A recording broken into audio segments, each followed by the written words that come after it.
Everyone, welcome back to my YouTube channel nurse world. आज का हमारा टॉपिक है इंट्रायूट्राइन फीटल डेथ। इसे इंट्रायूट्राइन फीटल डिमाइस भी कहते हैं। तो क्या होता है ये इंट्रायूट्राइन फीटल डेथ और demise IUFD is defined as the death of the fetus in utero after the period of viability.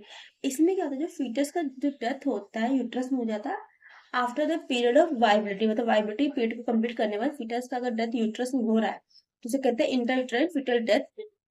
Death of fetus inside the uterus after 20 week of pregnancy. Fetus का death अगर 20 week of pregnancy के बाद हो रहा है uterus में, उसे कहते हैं इंट्रायूट्राइन फीटल डेथ।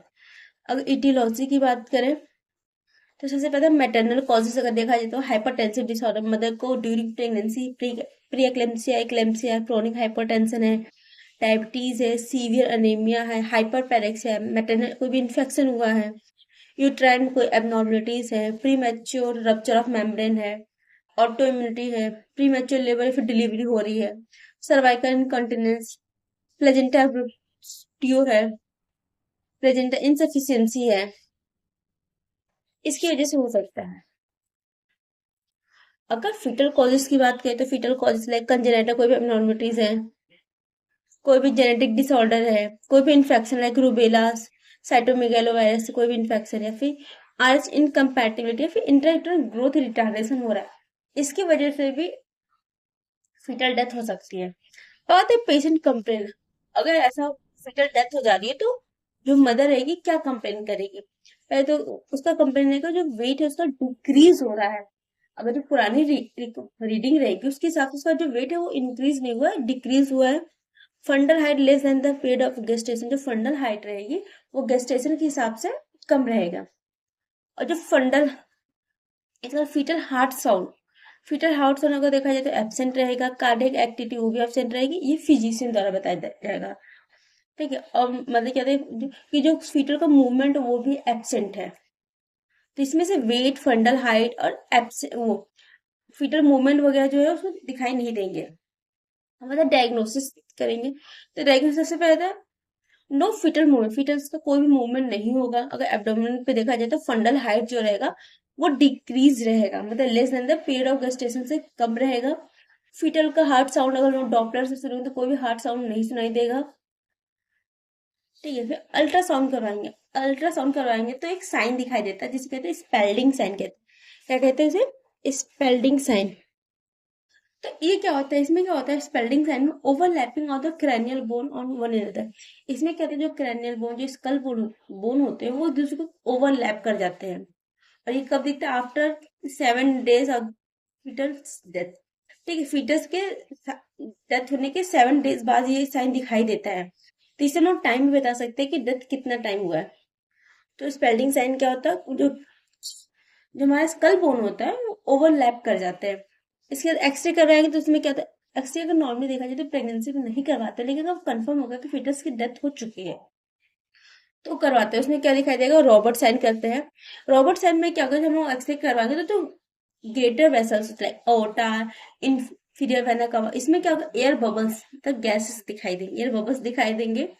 ठीक है, और ये बबल्स कब दिखाएंगे, within 12 hours of fetal death up to 2 days, मतलब फीटल डेथ होने के 12 घंटे से 2 दिन तक ये साइन दिखाई देता है। इससे हम लोग बता सकते हैं कि फीटस की डेथ किस टाइम पे हुई है। फिर द बॉल साइन, इसमें क्या होता है, फीटल का जो स्पाइन होता है उसका वो हाइपर फ्लेक्शन या फिर हाइपर एक्सटेंशन हो जाता है। ये फीटल डेथ के 3 से 4 वीक बाद दिखाई देता है। तो टोटल 3 साइन दिखाई देते हैं। सबसे पहला तो स्पेल्डिंग साइन जो कि हमारे 7 दिन बाद दिखाई देता है। इसमें क्या है, जो क्रैनियल बोन होता है वो ओवरलैप कर जाता है। रॉबर्ट साइन, इसमें क्या होता है, एयर बबल्स बन जाते हैं हमारे आर्टरीज में। ठीक है, ये 12 आवर्स से 2 days तक होता है। फिर बॉल साइन, हाइपर फ्लेक्शन या फिर हाइपर एक्सटेंशन हो जाता है फीटल स्पाइन का, जो कि डेथ के 3 से 4 वीक बाद दिखाई देता है। इसके बाद हम लोग बात करें तो कलर ऑफ एमनियोटिक फ्लूइड, जो एमनियोटिक फ्लूइड उसका कलर कैसा रहता है, वो डार्क ब्राउन कलर का रहता है।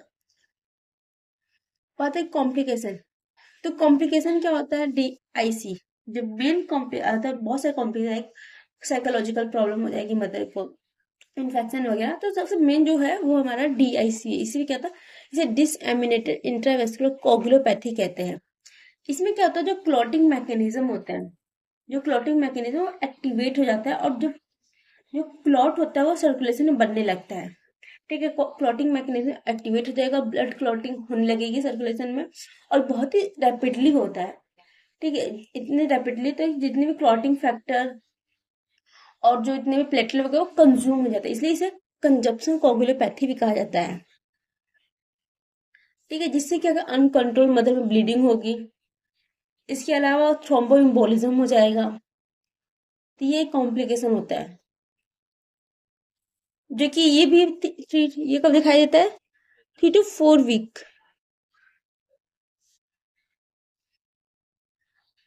ये कब दिखाई देता है, 3 से 4 दिन बाद, फीटस डेथ के 3 से 4 वीक के बाद दिखाई देता है। अब आता है प्रिवेंशन। प्रिवेंशन क्या है, प्री कॉन्सेप्शनल केयर करना है, regular antenatal care, screening high risk mother कर रहा है, हाई रिस्क मदर को प्रॉपर स्क्रीनिंग करना है। ठीक है, जो फीटस है उसका प्रॉपर असेसमेंट करना है रेगुलर टाइम पे। इसके बाद आता है मैनेजमेंट। अगर मैनेजमेंट अगर देखा जाए तो सिंपल वे में देखा जाए तो विद इन 2 वीक, जो विद इन 2 वीक में जो फीटस रहेगा वो अपने आप ही स्पॉन्टेनियस एक्सपल्जन हो जाएगा, ऑटोमेटिकली वो एक्सपेल आउट हो जाएगा। अगर वो 2 वीक्स तक नहीं हो पाया तो हम लोग क्या करेंगे, इंडक्शन ऑफ लेबर करेंगे। सिजेरियन सेक्शन बहुत ही हम लोग रेयर करते, यूज नहीं करते हैं, लेकिन कब यूज करते हैं, जब ट्रांसवर्स लाइन होता है। वैसे तो नॉर्मल वेजाइनल डिलीवरी करवाते हैं, लेकिन सिजेरियन कब करवाएंगे, जब ट्रांसवर्स लाइन रहता है तो हम लोग सिजेरियन सेक्शन करवाते हैं। जब मैनेजमेंट इफ स्टेबल, अगर मतलब स्टेबल से कोई प्रॉब्लम वगैरह नहीं है तो हम लोग क्या करेंगे, एक्सपेक्टेंट मैनेजमेंट करेंगे। एक्सपेक्टेंट मैनेजमेंट तो वेट करेंगे कि जो फीटस है वो स्पॉन्टेनियस ऑटोमेटिकली एक्सपेल आउट हो जाए। ठीक है, अवॉइड ज्यादा डिले नहीं करेंगे कि अगर 3 से 4 वीक से ज्यादा हो गया तो क्या होगा, रिस्क ऑफ डीआईसी होने के चांसेस बढ़ जाएंगे। अगर फिर भी अगर बेबी नहीं एक्सपेल आउट हो पाया, मतलब फीटस एक्सपेल आउट नहीं हो पाया, तो क्या करेंगे, इंडक्शन ऑफ लेबर स्टार्ट करेंगे। इंडक्शन ऑफ लेबर हम लोग किस मोड से करवाएंगे, वेजाइनल डिलीवरी। ठीक है, तो हमारा मोड हमेशा वेजाइनल डिलीवरी ही रहेगा। इंडक्शन ऑफ लेबर करवाएंगे, अगर सर्विक्स फेवरेबल है तो, अगर सर्विक्स फेवरेबल है तो हम ऑक्सीटोसिन इन्फ्यूजन करवाएंगे। अगर सर्विक्स नॉट फेवरेबल हो तो हम लोग प्रोस्टाग्लैंडिन टैबलेट देंगे।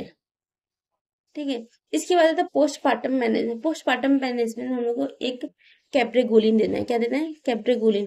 कैप्रेगोलिन क्या कहता है, इसे सप्रेस लैक्टेशन, ये क्या कहता है, जो मिल्क का प्रोडक्शन और फॉर्मेशन होता है वो सप्रेस रिड्यूस कर देता है। ठीक है, तो कैप्रेगोलिन देते हैं, सप्रेस लैक्टेशन। एनाल्जेसिक्स देंगे पेन के लिए, कंट्रासेप्टिव एडवाइस देंगे, और फॉलो अप करने के लिए कहेंगे।